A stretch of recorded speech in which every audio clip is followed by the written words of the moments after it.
में प्रकट करने का पुरुषार्थ करते हैं, ये त्यागी व्रती महाव्रती ये उसी का पुरुषार्थ कर रहे हैं। तो कहने का मतलब है अरिहंत भगवान में ये चारों गुण हैं, अनंत ज्ञान, अनंत दर्शन, अनंत सुख और अनंत वीर्य। ये हमारे लिए समझना है कि अनंत है।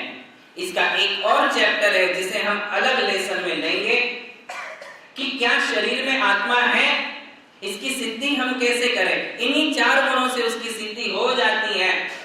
यदि आपको कोई पूछ ले कि आपके शरीर में आत्मा है, आपका धर्म कहता है किंतु प्रूव करो, तो क्या आज आप प्रूव कर सकते हो कि मेरी शरीर में आत्मा है? कैसे दिखाओगे? आत्मा तो दिखती ही नहीं है। आत्मा दिखती नहीं है, आत्मा को छू नहीं सकते, आत्मा को आप सूंघ नहीं सकते, आत्मा को देख नहीं सकते, आत्मा को सुन नहीं सकते। वो तो अनुभव का विषय है। किसका विषय है? तो भी उसे प्रूव किया जा सकता है, इसे हम अगले दिनों में बताएंगे। किंतु आज बात यह है कि हमारे भगवान कैसे हैं, तो उन्होंने अपने अनंत चतुष्टय को प्रकट कर लिया है। अनंत चतुष्टय बाहर से नहीं आया, उनके पास भी वो अनादि काल से था, किंतु उन्होंने तपस्या के, संयम के माध्यम से, ध्यान के माध्यम से कर्मों का नाश किया। कर्मों का नाश किया तो वो अनंत चतुष्टय प्रकट हो गया। तो बात आपको समझ में आई? हमारे अनंत चतुष्टय, चतुष्टय यानी चार, अनंत यानी अनंत, ये चतुष्टय है। तो इन चारों को अनंत चतुष्टय कहते हैं। वो हमारी और आपकी आत्मा में भी है। तो किसने ढक के रखा है? कर्मों ने। किसने ढका है? कर्मों ने ढक के रखा है। और कर्म किसके कारण से है? हमारी ही राग द्वेष वासनाओं के कारण वो कर्म आज भी हमारी आत्मा में है। अनंत ज्ञान को ढकने वाला कर्म है ज्ञानावरण। कौन सा कर्म? ज्ञानावरण कर्म हमारे अनंत ज्ञान को ढक के रखता है। दर्शनावरण नाम का एक कर्म है, वो हमारे अनंत दर्शन को रोक के रखता है। अनंत दर्शन किसे कहते, समझ में आया? अनंत दर्शन, विजन पावर अनंत है। वो एक जगह बैठे हैं अरिहंत भगवान और सकल पदार्थों को ऐसे देख रहे जैसे आप हमें और हम आपको देख रहे हैं। कितना स्पष्ट देख सकते हो आप हमें और हम आपको, किंतु अपने पीछे का जो कुछ भी है वो आपको दिख रहा है। आप केवल फ्रंट साइड का देख सकते हो, बैक साइड का नहीं देख सकते। किंतु अरिहंत भगवान आंखों से देखते ही नहीं है। वो किससे देख रहे हैं? आत्मा से। और उनकी आत्मा में अनंत दर्शन गुण प्रकट हुआ है, तो समूचे संसार को देख रहे हैं। बिल्कुल स्पष्ट दिखता है। जैसे कोई हाथ के ऊपर आंवला रख दो तो आंवले को हम कैसे देख सकते हैं? सब तरफ से। वैसे अरिहंत भगवान जो है सारे संसार को देख रहे हैं। सारे संसार का भूत, भविष्य और वर्तमान वो देख रहे हैं। इसे कहते हैं अनंत दर्शन। और अनंत सुख, ये तीसरा गुण है। वो अनंत सुख कैसे प्रकट हुआ? मोहनीय कर्म का नाश करने से। कौन सा कर्म? ज्ञानावरण कर्म ने किसको ढका? अनंत ज्ञान को। दर्शनावरण कर्म ने किसको ढका? अनंत दर्शन को। मोहनीय कर्म ने किसको ढका? किसको? हमारे अनंत सुख को। इसका मतलब है कि हमारे सुख शांति का शत्रु कौन? मोहनीय कर्म। मोहनीय कर्म किसके कारण है? हमारी मोह के कारण, पर पदार्थों के प्रति लगाव के कारण, मिथ्यात्व के कारण, असंयम के कारण, अविरति के कारण, क्रोध मान माया लोभ के कारण, पंचेंद्रिय विषय वासनाओं के कारण। यही तो मोह है। वो मोह जो है हमारी सुख शांति को भंग करता है। हम सुख शांति के लिए मोह करते हैं। किसके कारण मोह करते हो? पर पदार्थों से लगाव क्या क्यों करते हो? कि उससे मुझे कुछ सुख मिलेगा, सुख मिलेगा, इसलिए आप प्यार करते हो, उसके प्रति स्नेह रखते हो। किंतु आखिर वो किसका कारण बनता है? दुख का कारण। किसका? क्योंकि वो सुख का शत्रु है। इसलिए अरिहंत भगवान ने मोहनीय कर्म का नाश किया और किसे पाया? अनंत सुख को पाया। और चौथा कर्म है अंतराय। कौन सा है? अंतराय कर्म हमारे लिए कमजोर बनाता है, हमारी शक्ति को नष्ट करने का काम करता है अंतराय कर्म। शरीर में जो भी बीमारी छाती है वो किसके कारण? असाता तो है ही, किंतु साथ में कारण है अंतराय कर्म। अंतराय कर्म के कारण हमारी शक्ति कमजोर हो जाती है, रोग प्रतिकारक शक्ति हमारी कमजोर हो जाती है और उसके कारण शरीर में बीमारियां फैलने लग जाती हैं। तो वो अंतराय कर्म है। ठीक है। अब ये अंतराय कर्म का नाश किया तो अरिहंत भगवान ने क्या पाया? अनंत शक्ति। क्या पाया? अनंत शक्ति नाम के गुण को पाया। तो हमारे भगवान में 4 गुण हैं, 18 दोष नहीं है और 4 गुण है। 18 दोष नहीं होना यही अरिहंत भगवान का लॉजिक है, और 4 अनंत गुणों का होना यही तो मैजिक है। महावीर भगवान की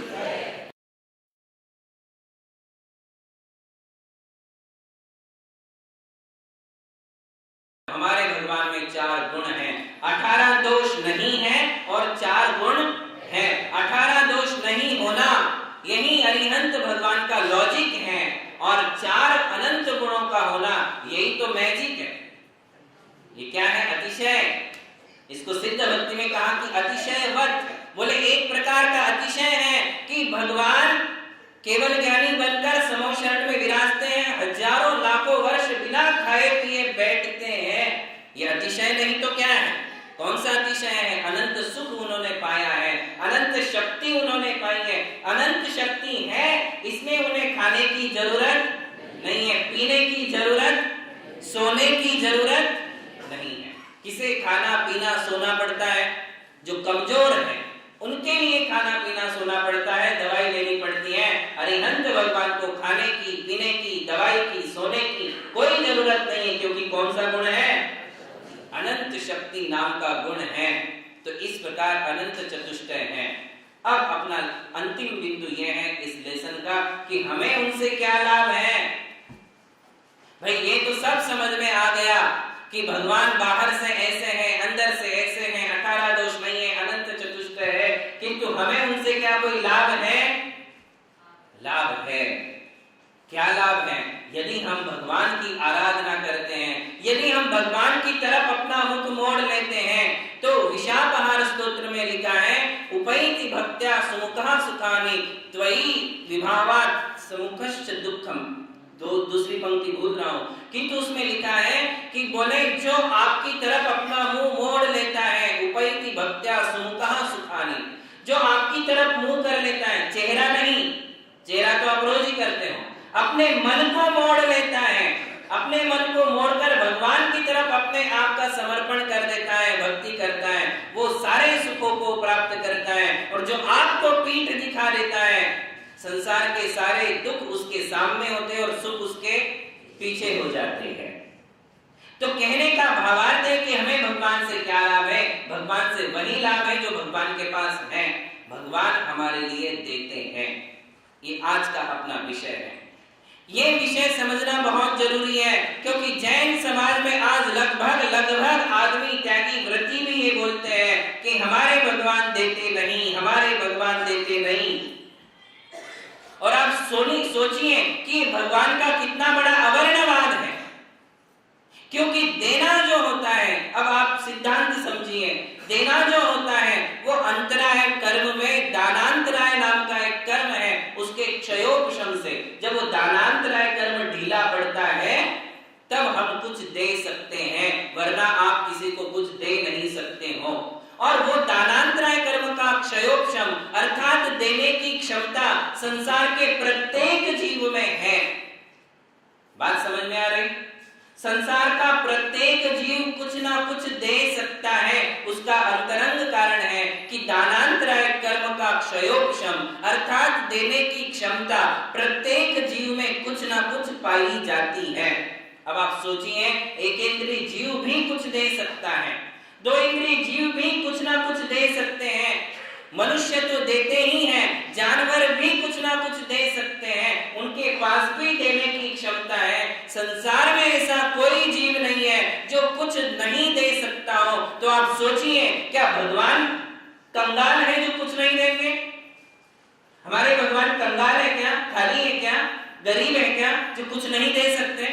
ऐसे कैसे कहा जा सकता है कि हमारे भगवान देते नहीं, देते नहीं, देते नहीं? अवश्य देते हैं। क्यों देते हैं? क्यों देते हैं? क्योंकि उन्होंने दान देने में विघ्न डालने वाले दानांतराय कर्म का नाश कर दिया है। हमने अभी कहा ना आपको, अंतराय कर्म का उन्होंने नाश कर दिया, और अंतराय कर्म का नाश कर देने से उनके 5 गुण प्रकट हो जाते हैं, जिसमें एक गुण होता है क्षायिक दान। कौन सा गुण होता है? क्षयिक दान। हम तो कुछ कुछ दे सकते हैं क्योंकि हमें क्षय नहीं हुआ है, हमारे कर्म तो थोड़े ढीले पड़ते हैं तो हम दे पाते हैं। बहुत सोचते हैं कि हमारा धन लग जाए, किसी मंदिर के जीर्णोद्धार में लग जाए, नए मंदिर के कंस्ट्रक्शन में लग जाए, मेरा धन वहां चला जाए, मैं यहाँ कुछ दान दे दूं, किंतु नहीं दे पाते हो। जब तक तुम्हारे दानांतराय कर्म का उदय है तब तक आप किसी को दान नहीं दे सकते हो, तुम्हारा मन ही नहीं होगा देने का। क्यों नहीं हो पाएगा? इसके कारण तुम्हारा धन ना धर्म के काम आता है, ना गरीबों के काम आ पाता है। क्यों नहीं आता है? क्योंकि दानांतराय कर्म का उदय है। वो उदय जब तक रहेगा तब तक तुम्हारे लिए अंतराय पड़ेगा। हम बहुत सोचते तीर्थ यात्रा करनी है, शिखर जी जाना है, प्लानिंग भी करते हैं, किंतु नहीं जा पाते हो। किसके कारण? अंतराय कर्म का उदय है। इसमें हम तीर्थों पर जाकर अपनी धन संपत्ति का सदुपयोग नहीं कर पाते हैं, सप्त क्षेत्रों में दान नहीं दे पाते हैं। सप्त क्षेत्र होते हैं दान के, जिन बिंबम जिनागारम जिन यात्रा प्रतिष्ठितम दानम पूजार्थ सिद्धांत लेखनम सप्त क्षेत्रकम। ऐसे दान के 7 क्षेत्र हैं, वहां हमारा धन क्यों नहीं लगता है? क्योंकि हमारा अंतराय कर्म का उदय है। और जब अंतराय कर्म ढीला पड़ता है तो हमारा मन भी होता है और फिर हम देने लग जाते हैं। कुछ ना कुछ तो हम देते ही हैं, ऐसा कोई नहीं है जो ना देता हो। भगवान के लिए नहीं देते होंगे, धर्म के लिए नहीं देते होंगे, गरीबों को तो दे ही देते हो। नहीं देते, कम से कम रोटी तो दे ही देते हो भिखारी को, वो भी नहीं देते हो तो हम अपने परिवार के लिए तो देते ही रहते हैं किसी न किसी को। हम दे बिना तो रह ही नहीं सकते। ऐसा कोई जीव नहीं है जो योगदान ना देता हो। हम मन से योगदान देते हैं, वचन से योगदान देते हैं, काय से योगदान देते हैं, धन से योगदान देते हैं। दान देना जीव का स्वभाव है। क्या है ये समझ लीजिए आप, दान देना जीव का स्वभाव है। कहीं ना कहीं तो वो प्रकट होगा ही होगा। कुछ ना कुछ हम किसी ना किसी को तो देते ही रहेंगे, किंतु आप सब कुछ नहीं दे सकते हो। सब कुछ देने की क्षमता किसमें है? केवल अरिहंत भगवान में, क्योंकि उनके पास क्षयिक दान नाम का गुण है। कौन सा है? क्षयिक दान। वो दे ही रहे हैं, देते ही रहते हैं, देते ही रहते हैं। एक क्षण भी ऐसा नहीं है जो अरिहंत भगवान बिना दिए बैठे हो। प्रति पल वो दे रहे हैं। देने लायक जो है वो सब कुछ वो देते हैं। हमारे पास लेने की क्षमता होनी चाहिए। जिसके पास लेने की क्षमता है, देखिए जैसे देने की क्षमता है वैसे लेने की भी क्षमता है, उसे कहते हैं लाभांतराय कर्म। कौन सा? दानांतराय कर्म जो है वो देने में विघ्न डालता है, और लाभांतराय कर्म जो है वो लेने में विघ्न डालता है। इसलिए हमें कल देने में जितने विघ्न आते हैं उसमें लेने में भी विघ्न आते ही रहते हैं। हम लाभ से चूक जाते हैं क्योंकि हमारे अंतराय कर्म का उदय है। तो अरिहंत भगवान दे रहे हैं। अब क्या दे रहे हैं? क्या दे रहे हैं? प्रश्न ये है। तो अष्टपाहुर में कुंद कुंद आचार्य श्री ने एक गाथा लिखी और उसमें उन्होंने कहा, सो देवो जो अर्थम धम्मम कामम सुदेही अणाणम च। इतनी सुंदर परिभाषा की है, क्षयिक दान की परिभाषा। उन्होंने वहां लिखा है कि भगवान कौन है, तो कहते हैं कि सो देवो, भगवान वही है जो धम्मम, जो धर्म देते हैं, काम धम्मम जो सो देवो जो धम्मम, अर्थम जो अर्थ देते हैं, अर्थ यानी संपत्ति, कामम यानी जो काम पुरुषार्थ में सफलता देते हैं, और कहते हैं नाणम जो हमारे लिए ज्ञान अर्थात अंत में मोक्ष भी देते हैं। धर्म अर्थ काम और देखिए कितनी बढ़िया परिभाषा कुंद कुंद स्वामी ने अष्टपाउर में लिखी है। मतलब हमारे सामने वो गाथा है और रहते हुए भी हम अंधे हैं, और हम बात ये कर रहे हैं अपने भगवान को दुनिया के सामने कंगाल सिद्ध कर रहे हैं कि हमारे भगवान तो देते ही नहीं, देते ही नहीं, देते नहीं। यही बात बोलते ना, यही बात हम लोग बोलते और सुनते आ रहे हैं कि हमारे भगवान देते नहीं हैं। अरे नहीं देंगे? पेड़ भी फल देता है, नदी भी अपना पानी देती है, कुआं भी अपना पानी देता है, सूर्य भी हमारे लिए रोशनी देता है, चांद हमारे लिए शीतलता देता है, हवा हमारे लिए ऑक्सीजन देती है, धरती हमारे लिए अनाज देती है, धरती हमारे लिए रत्न देती है। तो क्या भगवान नहीं देंगे? एक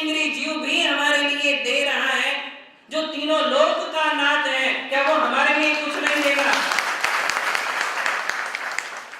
अरे भगवान कुछ कुछ नहीं देते हैं, सब कुछ देते हैं। क्या देते हैं?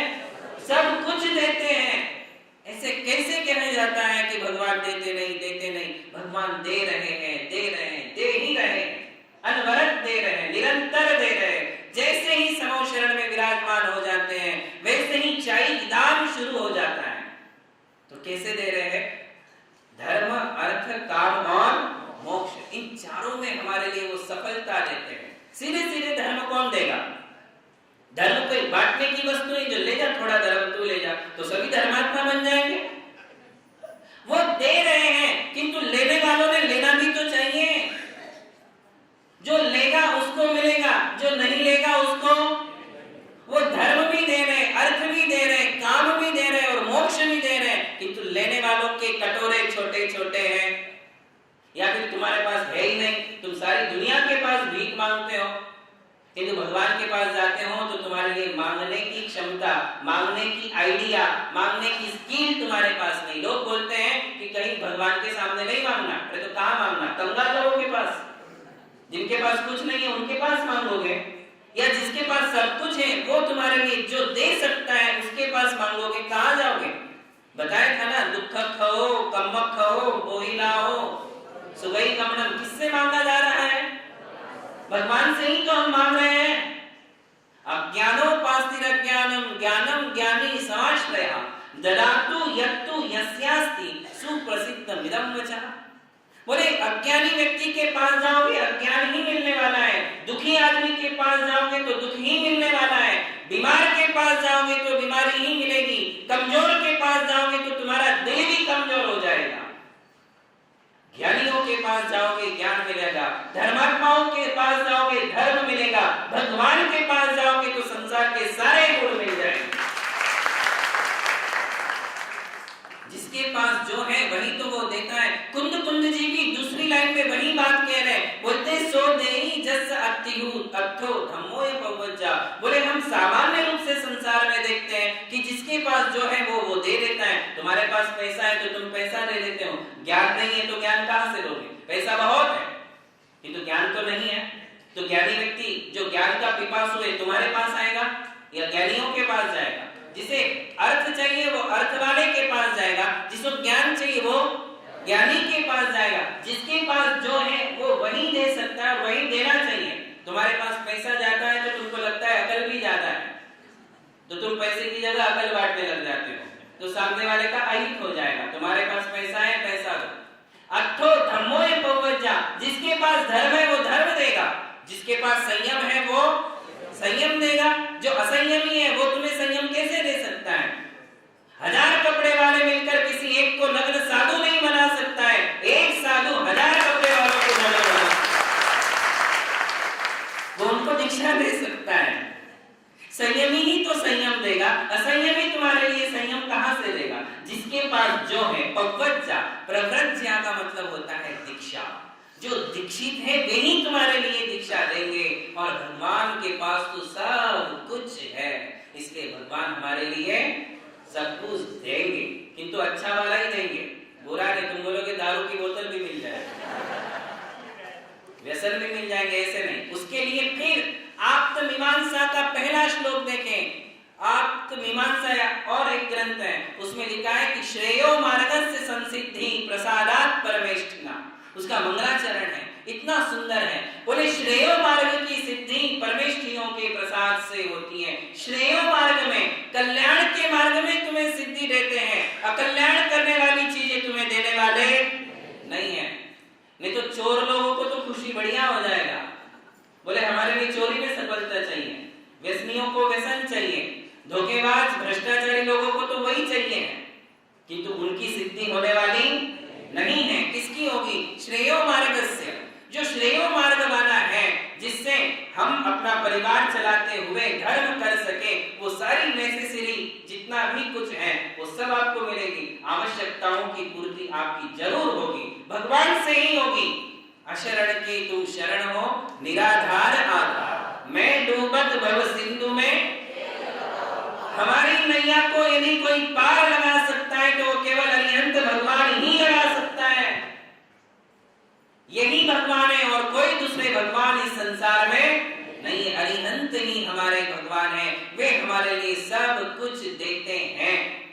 बात समझ में आई?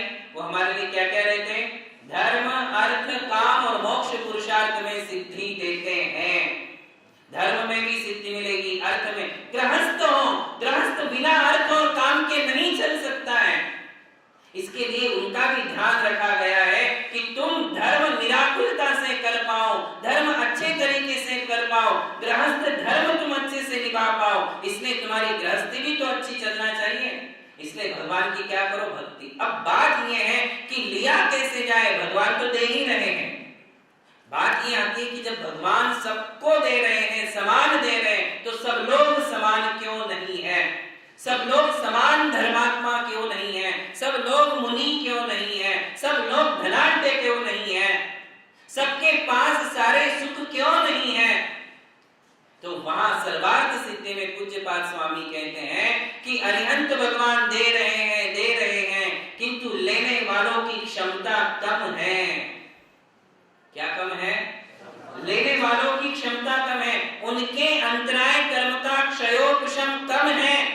भगवान तो क्षयिक दान दे रहे हैं, किंतु आपके लाभांतराय का कर्म का उदय है, क्षमता कम है, क्षयोपशम कम है, इसलिए सबको समान नहीं मिल रहा। तो हमें क्या करना है? अपनी क्षमता को प्रकट करना है, लेने की क्षमता। क्या करना है? भगवान दे रहे हैं, किंतु लेने की क्षमता भी तो हो, लेने की भी तो हैसियत हमारे पास होनी चाहिए। बात समझ में आ रही है? कोई आपको बहुत ज्यादा सामान दे सकता है, किंतु आपके घर में जगह भी तो होनी चाहिए, है कि नहीं? 2 BHK में कितना सामान रख सकते हो? और उसके अलावा जगह है नहीं, किराए से ले नहीं सकते हो, तो अपने पास जगह भी तो हो, गोडाउन भी तो हो, कि सामान आए तो गोडाउन भी चाहिए रखने के लिए। आपकी क्षमता कमजोर है, इसलिए भगवान दे रहे हैं, किंतु आपको मिल नहीं पा रहा है। हमें पहले अपनी क्षमता को उजागर करना चाहिए। क्या करना? क्षमता को उजागर करना। मतलब कटोरी है तो उसका पहले कटोरा बनाओ, कटोरा है तो उसका घड़ा बनाओ, घड़ा है तो उसका टैंकर बनाओ। क्षमता बढ़ाओ। क्षमता जब बढ़ेगी तो अपने आप सब कुछ तुम्हारे लिए मिलेगा। अब क्षमता कैसे बढ़ेगी? क्षमता बढ़ानी पड़ेगी। वो क्षमता कहां से मिलेगी? क्षमता कैसे बढ़ेगी? क्षयोपशम कैसे बढ़ेगा? पात्रता कैसी बढ़ेगी, जिससे भगवान जो दे रहे हैं वो हमारे लिए मिले। इसी के लिए कहते हैं लेने की स्किल, लेने की शैली। सरकार के पास अनेक प्रावधान है, आपको पता है। सरकार के पास हॉस्पिटल्स के लिए, स्कूल कॉलेजेस के लिए, नदी तालाबों के लिए, इसके अलावा गरीबों के लिए, इसके अलावा तीर्थों के लिए, धर्म के लिए, मंदिरों के लिए बहुत स्कीम्स होती हैं, किंतु सब लोग ले नहीं पाते हैं। जब बाहुबली के, गोमटेश्वर बाहुबली के महामस्तकाभिषेक का प्रसंग आता है तो वहां की कमेटी बराबर अपना दिमाग लगाती है। इस बार जब लगाया तो उनके लिए 100 करोड़ रुपया मिला। भारत सरकार से कितने रुपए मिले थे? 100 करोड़ रुपए उनके लिए मिले। वहां स्कीम है सरकार के पास, किंतु वहां तक हमारी एप्लीकेशन कैसी पहुंचेगी, किस तरीके से जाना है, कैसे हमारे लिए पैसे निकालना है। कर्नाटक गवर्नमेंट ने कर्नाटक के हमारे जैन तीर्थों के लिए 4 करोड़ रुपए का अनुदान पास किया इस साल, पिछले 2 साल पहले। तो ये हमारे पास लेने की स्किल होनी चाहिए। क्या होना चाहिए? सारी स्कीम है सरकार के पास, आप जाओगे नहीं और तरीके से वहां तक पहुंचोगे नहीं तो कहां से पैसा मिलने वाला है? पैसा मिलने वाला नहीं है। बस इसी प्रकार से भगवान दे रहे हैं, किंतु लेने की क्षमता भी नहीं है और लेने की शैली भी हमारे पास नहीं है। तो लेने की शैली और क्षमता कैसे हमारे पास बढ़ सकती है, आ सकती है, वो क्या है, वो हम आपके लिए अगले दिनों में